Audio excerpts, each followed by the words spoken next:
أنا قلتها ونزيد نكررها. الناس اللي حاولوا يخربوا البلاد بقايا العصابة اليوم قلمنا لهم الأظافر تاعهم، ولكن اللسان مازال ماشي. ويجي الوالي ويجي الوزير ورد بالك تسنيه وتتسنيه وتكدا، ومن بعد تلقى روحك في كذا وفي كذا، باش النشاط يتوقف. ومن بعد يطلق أبواق نتاعو، قال أنا عارفين الرئيس راه يقرر، ولكن واحد مرة يطبق. شوف دوبل لونجاج. للسادة الولاة أنا نقولها لكم رسميا، راكم محميين.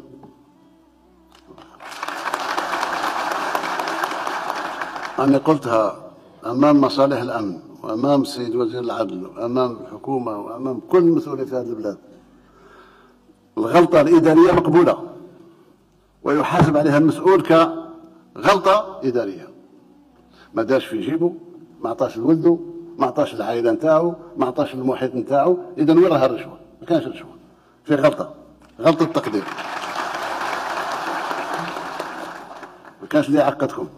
أنا في مهمة اليوم إعادة انطلاق الشعلة نتاعنا، الشعلة نتاع نوفمبر 54 نحاول ننطلق بها باش نبني البلاد ونوصلها المأمن نهائي من التلاعبات.